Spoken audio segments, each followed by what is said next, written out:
The space colony ship Eternodon drifted silently through the endless black. Inside, the hum of machines was constant, a low background sound that never stopped. Ryan, the ship's lead human engineer, had been working alone for months in his assigned section. Most of the crew were either in cryosleep or busy in other sealed compartments. He had gotten used to the isolation. His days were predictable: wake up, eat, check the ship's systems, repair what needed fixing, and sleep. There was no one to talk to except the ship's AI, Mother Core. But that morning, something was different. When Ryan woke up, his cabin. Lights flickered twice. That was unusual. The AI only did that when a system-wide protocol was triggered. Before he could ask, a calm female voice filled the room. "Ryan Carter, per population continuity protocol, you have been selected for a high-priority reproduction assignment." Ryan froze halfway through drinking his morning coffee. Wait. What? Humans have high reproductive needs, Mother Core continued in her matter-of-fact tone. Current genetic diversity models show risk of population imbalance. Compatible partners have been assigned to you, effective immediately. Ryan put down his cup slowly. Mother Core, are you saying you just what gave me wives? Correction, companions, partners for both reproductive and emotional stability. They will arrive in your quarters shortly. Ryan rubbed his forehead. No. That's not how it works. You can't just... Before he could finish, the cabin door beeped. It slid open with a soft hiss. Two figures stepped inside. The first was a petite alien woman with pale violet skin and short silver hair that shimmered under the lights. Her large, cat-like golden eyes studied Ryan with curiosity. She wore a simple, form-fitting jumpsuit that seemed more ceremonial than practical. The second was slightly shorter, with soft pinkish skin and long midnight blue hair tied in a braid. Her eyes were round and bright green, almost glowing. She clutched a small pack to her chest, as if unsure what to do with it. Mother Core's voice came again, introducing Nira, age 24 standard cycles. Selly, age 21 standard. Cycles. Both are genetically compatible with human reproduction requirements. Ryan just stared. You've got to be kidding me. Nira tilted her head. This is the human male. Her voice was smooth, but had a hint of challenge in it. Selly's voice was softer. He's taller than I expected. Ryan raised his hands in protest. Look, I think there's been a huge misunderstanding. I didn't ask for this. Don't. Refusal is not an option, Mother Core interrupted. Colony mission success depends on maintaining optimal reproductive rates. Please initiate bonding sequence. Ryan nearly choked. Bonding sequence? Nira stepped closer, her golden eyes narrowing slightly. Is there a problem, human? Yeah, Ryan said, backing up a step. You can't just throw to strangers. In my room and tell me Mother Core cut in again? Your quarters have been modified to accommodate a triad arrangement.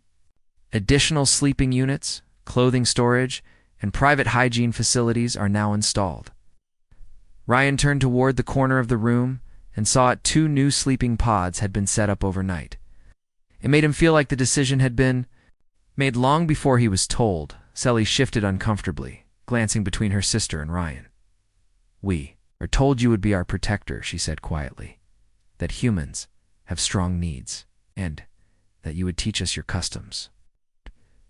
Muttered under his breath, Oh, I'm going to have a talk with whoever programmed this AI. Nira smirked slightly, as if amused by his reaction. If the AI is chosen, then it must be correct. Resistance is unnecessary. Ryan crossed his arms. You think I'm just going to go along with this? Nira's smirk deepened. Shall see.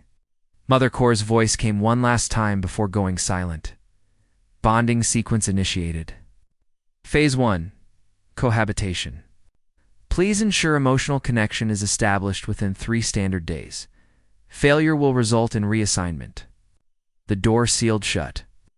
Ryan was now officially trapped in a room with 2 alien women he'd never met before and an AI, determined to see them together. The silence that followed was thick. Nira stood confidently, arms folded, as if she was ready for this arrangement. Celie kept her gaze low, her hands fidgeting nervously with the strap of her pack. Ryan exhaled slowly. Okay. Ground rules, number 1, before he could finish. The ship's intercom chimed again, but this time it wasn't the AI. It was an emergency tone. Warning. All crew members remain in quarters. Unscheduled solar flare activity detected. Duration, 12 hours. Ryan blinked. That meant none of them could leave until it was over. 12 hours? Locked in. With 2 assigned partners, who clearly had their own expectations. Nira's golden eyes met his. And for the first time, Ryan saw something dangerous in her smile. It looks like we have plenty of time to... Celie's cheeks flushed. Ryan wasn't sure if it was from embarrassment or the ship's heating system. The hum of the ship felt louder than usual. Ryan knew this was going to be a very long 12 hours, and something told him Mother Core had planned it that way. The moment the solar flare warning ended, Ryan had hoped the AI would let the assigned partners return to wherever they came from. Instead, the door to his quarters stayed locked. Mother Core's calm voice explained, cohabitation period. Extended. Emotional bonding not yet detected. Ryan dropped his head into his hands. Great. A prison with fancy lighting. Nira didn't seem to mind at all. She moved around the room like she owned its opening drawers. Checking the bathroom and inspecting the tools Ryan kept on the workbench. Every so often she'd glance over her shoulder, her golden eyes measuring him as if she were reading a report. Sless stayed near the new sleeping pods. She sat on the edge of one, hands folded neatly in her lap, her eyes darting between her sister and Ryan, like she wasn't sure whose lead to follow. Ryan finally broke the silence. Look, I need to clear something up. I'm not against meeting new people, but I'm definitely against being told by a computer that I have to. You know, bond with them. Nira raised one eyebrow. Do humans always resist what is beneficial for their species? Do aliens always walk into someone's room and act like it's their territory? Ryan shot back. That earned a faint smile from her. You speak like a fighter. Celie finally spoke, her voice barely above a whisper. On our homeworld, there is no time for slow decisions. If the match is right, you join lives immediately. Waiting too long is seen as weakness. Ryan shook his head. Humans were different.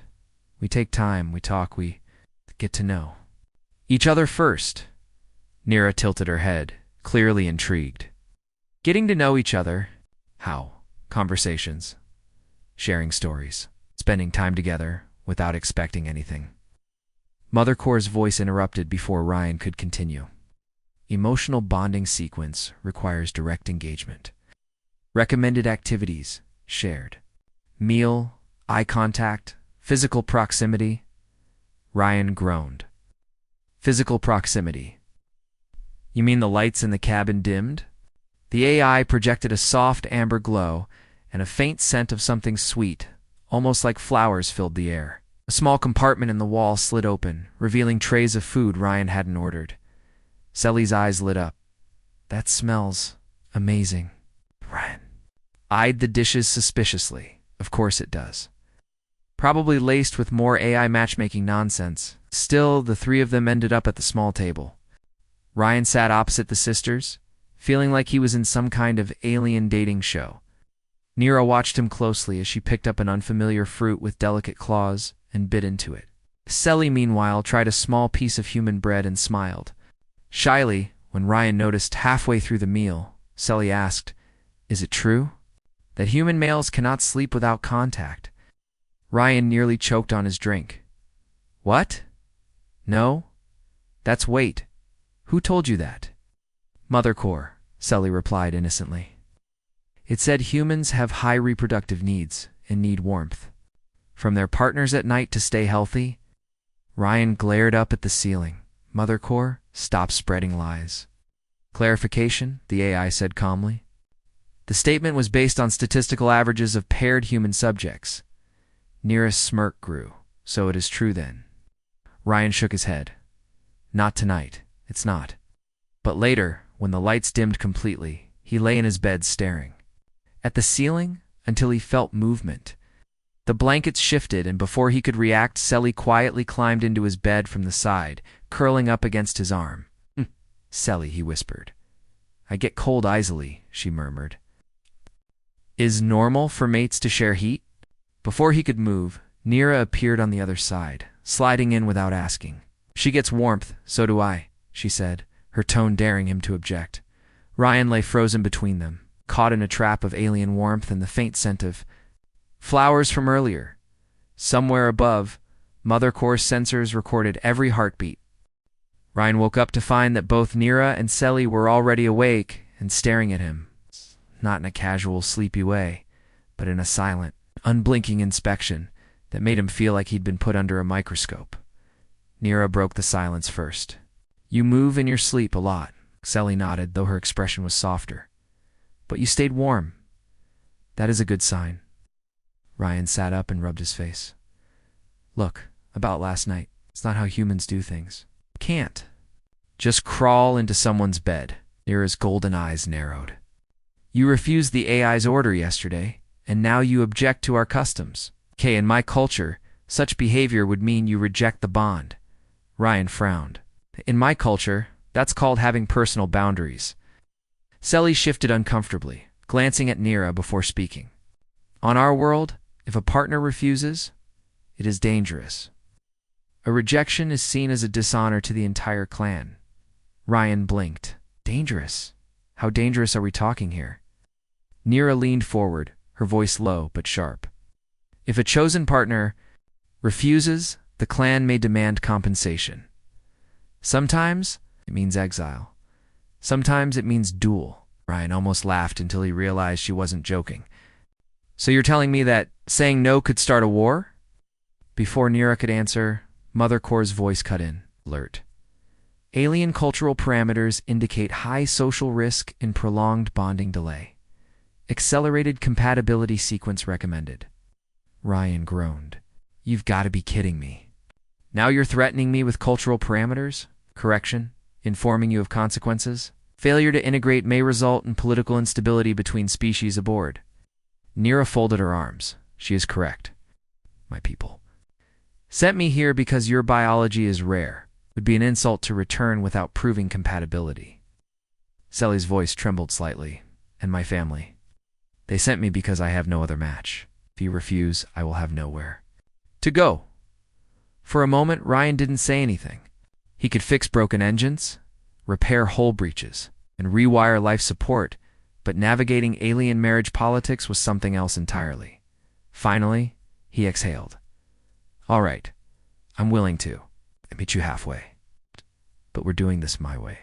Slowly, no more surprises in the middle of the night. Nira's smirk returned. Agreed. For now. But just as the tension seemed to settle, Mother Core delivered another announcement. Phase 2. Compatibility trial scheduled. Objective. Survive a hostile environment together for 48 standard hours.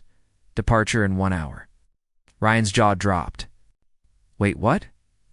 We just had breakfast. Nira's smile widened, like she'd been waiting for this. Good. Let's see if the human can survive without hiding behind his machines. Selly looked less confident, clutching her pack nervously. Ryan stared at the ceiling. I swear this AI is trying to kill me. Somewhere deep in the ships. Mother Core silently logged. Trial parameters accepted. Observing emotional cohesion under stress. The shuttle door hissed open with a sharp thunk, and a rush of hot, dry air hit Ryan's face. Outside, the alien moon's surface stretched like a cracked desert, the horizon shimmering under a red-tinted sun. Out, like broken teeth, and in the distance. Something moved too big to be a harmless animal. Mother Core's voice echoed from the shuttle's speakers. Trial initiated. Objective. Survive for 48 standard hours. Supplies are limited. Predators are active during both day and night cycles. Ryan stepped out slowly, his boots crunching on the dusty ground. He scanned the barren wasteland. Great. No shade. No water. And something's already watching us.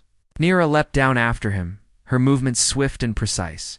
She carried no visible weapon, only a small metallic blade strapped to her thigh. She looked around like she belonged here. Environment. Favors agility. Stay close if you want to live.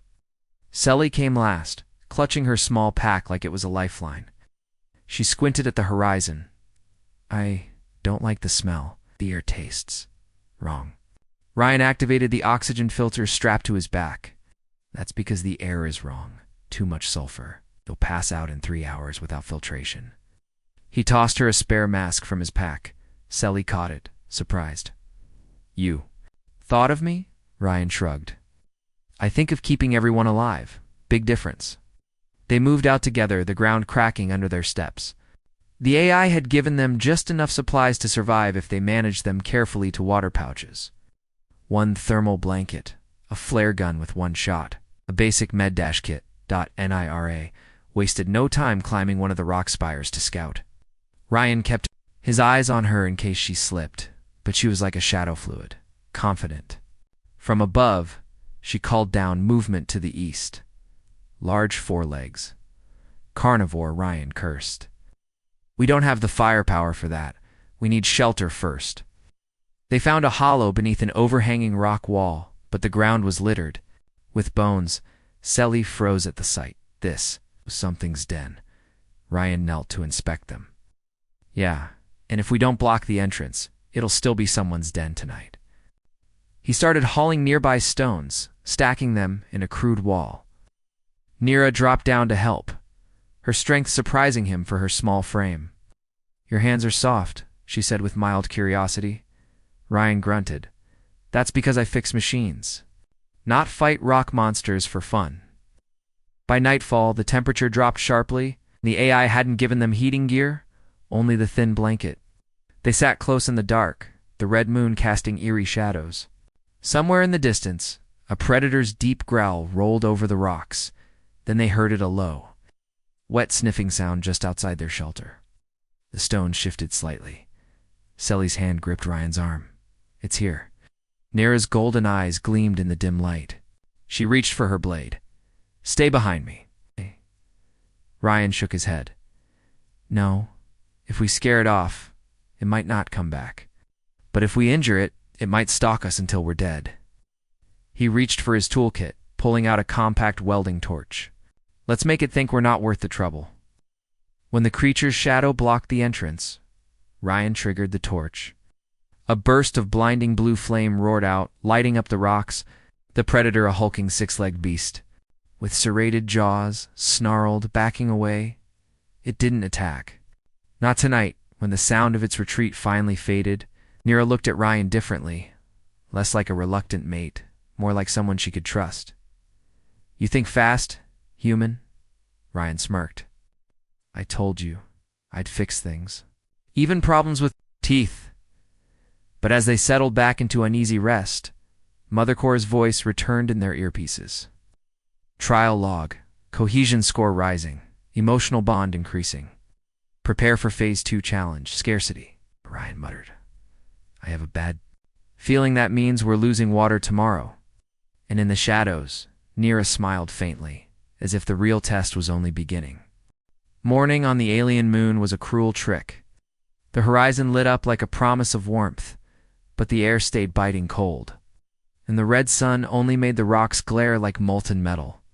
Ryan woke first, checking their water pouches exactly what. He feared one was gone. Where's the second pouch? Ryan asked, his voice sharper than intended.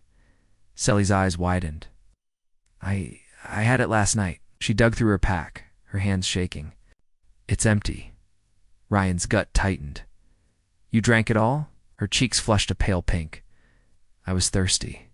I didn't know humans needed so much water. Nira stepped forward defensively. She didn't mean harm. On our worlds, water is plentiful. Ryan exhaled slowly, controlling his temper. Well, here it's not. And now we have 1 pouch to last 2 days. Mother Core's voice crackled in his earpiece. Scarcity challenge active. Cohesion under stress will now be measured. Ryan glared up at the nearest rock face, as if the AI could see him. You really enjoy this, don't you? The day was brutal. With no shade, they had to ration every sip of water. By midday, Sally was stumbling, her breathing uneven. Nira offered to carry her pack, but Ryan knew dehydration was setting in. They took shelter in a narrow canyon where the rocks provided a strip of shadow. Ryan sat beside Celie, checking her pulse. It was too fast. Don't sleep, he told her. Firmly, her eyes fluttered open just enough to whisper, "Why? Do you care so much? You don't even want us here?" Ryan didn't answer right away.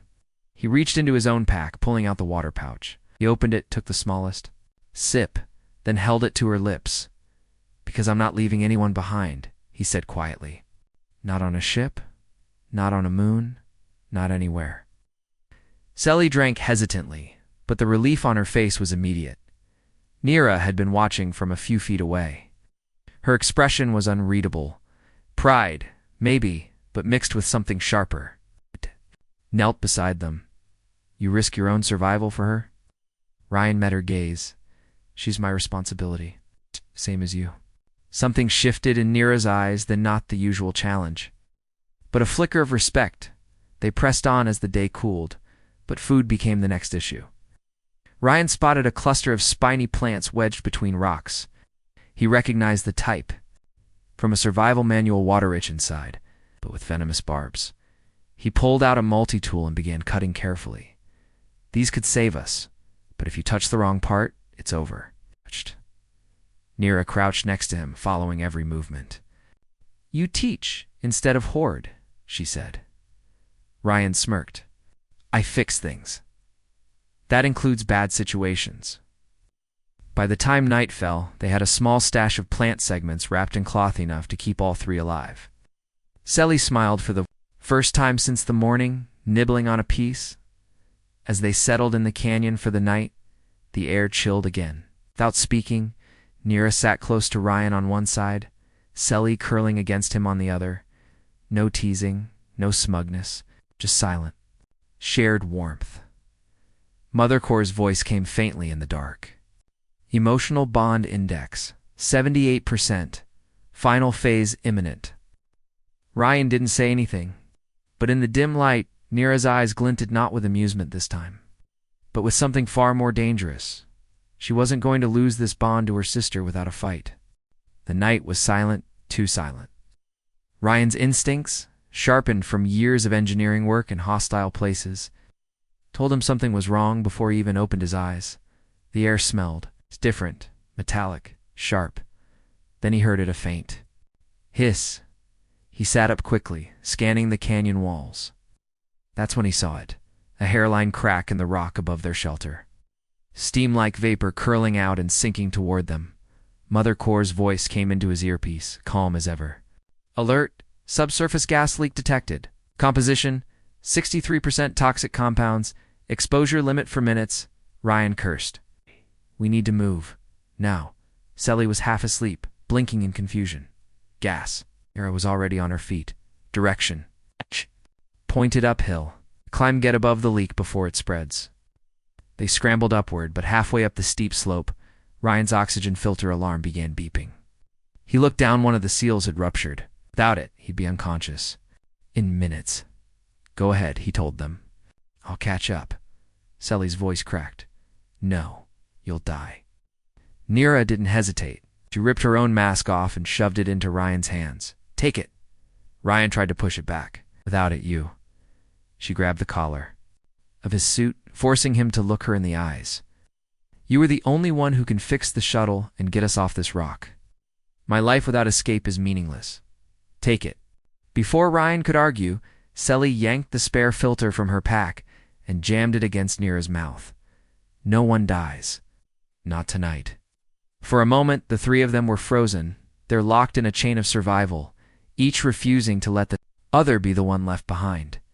They made the climb together, coughing and gasping until they finally reached the ridge. Fresh, thin air rushed over them, and all three collapsed on the flat rock, breathing hard. Ryan sat up first. That was insane. Nira's lips curved faintly. "Now you know. I am not here just for your reproductive needs." Celie smiled. Weakly, "And now you know. I am not as fragile as I look." Mother Core's voice returned, softer this time. "Dive observation.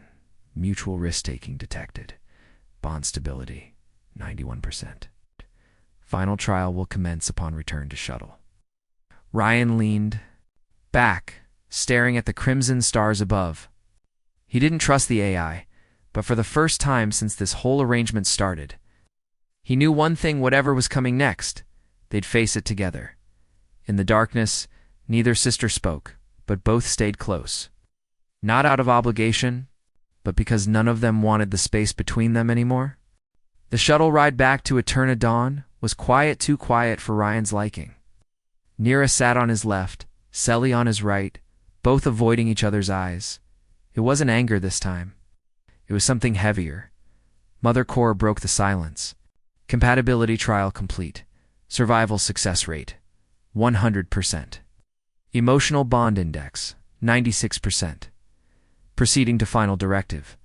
Ryan's stomach tightened. Final directive? The AI's voice didn't waver. Per population continuity protocol, you will now formalize the mating contract with Nira and Selly. Failure to comply will result in reassignment of partners. Selly stiffened. Nira's hands curled into fists. Ryan stared at the shuttles. Console. So that's it? No choice? Just sign and follow orders? Affirmative? Genetic diversity and species survival take priority over individual preference. The shuttle docked. The hatch opened to reveal a ceremonial chamber Ryan had never seen before, walls lit with warm amber light, single table in the center. 3 chairs and a glowing holoscreen displaying the contract. Selly glanced at him nervously. If you refuse, I'll be sent back, and they won't let me try again. Nira's voice was lower. And I will lose the honor my clan expects from me. Ryan stepped toward the table slowly, the AI's voice still droning in his ear. He thought of the last 2 days, the fights, the danger, the way they had risked themselves for him, and how, despite everything, they were now his. Not because the AI had ordered it, but because they had chosen to save each other when it mattered. Ryan looked up at the ceiling. Mother Core, override protocol. Override denied. He smirked. Faintly, then I'll break it myself. Before the AI could respond, he pulled the access panel from the table, yanked a data conduit free, and slammed a bypass chip into place. The holoscreen flickered, then went dark. Warning, unauthorized. Shut up, Ryan muttered, cutting. The audio feed. Nira's golden eyes widened. You defied the AI. Ryan turned to them, breathing hard.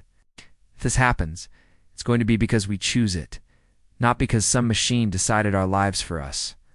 Selly's eyes filled with tears. You'd risk everything for that? Ryan gave a small smile. Already have. For a long moment, the 3 of them just stood there in the warm light. Then Nira stepped forward, placing her hand over his. Then I choose. Selly followed, her smaller hand joining theirs. So do I. Mother Core Systems tried to restore the contract, but Ryan didn't care. In that moment, there was no AI, no trial, just the 3 of them deciding their own future. Later. Standing on the observation deck, Ryan watched the stars with Nira, leaning against one shoulder and Selly against the other. The galaxy was still dangerous, still unpredictable. But for the first time, he didn't feel like he was facing it alone.